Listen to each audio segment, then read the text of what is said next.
మిత్రులారా, ఈరోజు మనం ఈటీ అనే ఒక ఇది మేకల్లో మహా డేంజరస్ జబ్బు.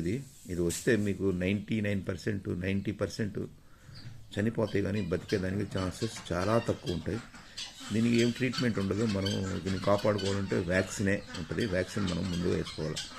దీనికి సిమ్టమ్స్ ఏంటంటే, సపోజ్ ఈటీ వచ్చేదానికి కారణాలు ఏముంటాయంటే, ఫస్ట్ మనం సపోజ్ మేత కట్ చేసుకొస్తాం కదా, కట్ చేసుకొచ్చిన తర్వాత వెంటనే ఏమాకండి. ఎందుకంటే దాంట్లో కొంచెం తడిగా ఉంటుంది కదా, కొంచెం మంచు అట్లా ఉన్నప్పుడు ఒక 3 to 4 అవర్స్ దాన్ని ఆరబెట్టిన తర్వాత వేసేది.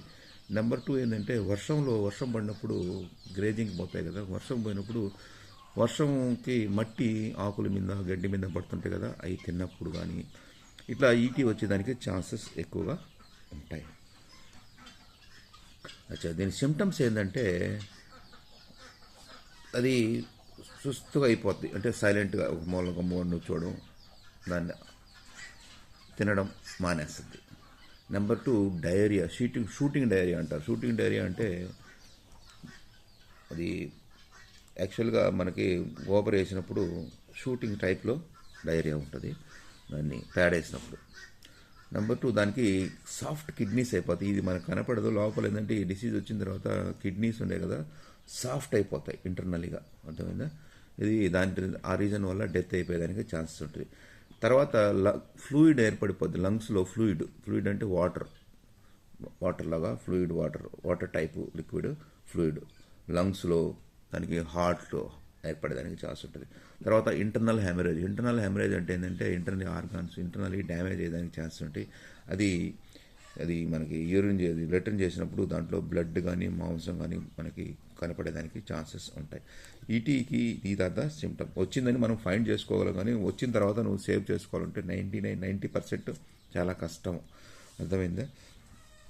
దీనికి ఒకటే ఏంటంటే వ్యాక్సిన్ ఉంటుంది. అదేవిధంగా ఈటీ వచ్చినప్పుడు మనకి ఒక ట్రీట్మెంట్ ఉంటుంది. దాన్ని మీరు చేసుకుంటే మేబీ 10% ఛాన్సెస్ అనేది మీకు ఉంటుంది. ఇంజెక్షన్స్ ఏంటంటే న్యూరోకైన్ ప్లస్, ఇది బాగా సీవియర్గా ఉన్నప్పుడు ఏంటంటే 15 kg బాడీ వెయిట్కి 2 ml వేయండి. తర్వాత స్పాడిక్ వెట్, ఇది స్టమక్ పెయిన్కి ఉపయోగపడుతుంది. ఇది కూడా స్పాడిక్ వెట్, ఇది కూడా మీరు ఒక 15 kg బాడీ వెయిట్కు 2 ml వేయండి.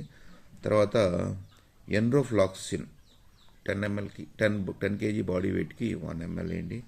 తర్వాత జీటు, మీకు తెలుసు అలర్జీ, మన సిపిఎం, దీన్ని మనకి 10 kg బాడీ వెయిట్కి 1 ml వేయండి. ఇది ఈ డిసీజ్ వచ్చిన తర్వాత, ఈటీ వచ్చిన తర్వాత, ఇది బ్యాక్టీరియల్ డిసీజ్. ఇది వచ్చిన తర్వాత మీకు వెరీ షార్ట్ టైంలో డెత్ అయిపోయేదానికి ఛాన్సెస్ ఉంటాయి. సో నేను చెప్పాను కదా, మీకు ఈటీ వచ్చేదానికి ఛాన్స్ ఉంటుంది. ఇది వర్షాకాలం ముందు మీరు ఈటీ వ్యాక్సిన్ వేసేసుకుంటే, ఈటీ వ్యాక్సిన్ అనేది ఈటీ అండ్ టీటీ అనే వ్యాక్సిన్ వస్తుంది. ఇది వేసేసుకుంటే మీకు ఈ జబ్బు రాకుండా మనం ముందే జాగ్రత్తలు తీసుకోవాలి. వచ్చిన తర్వాత మీకు 90% మీకు సేవ్ అవ్వడం కష్టం, అర్థమైందా. ఓకే.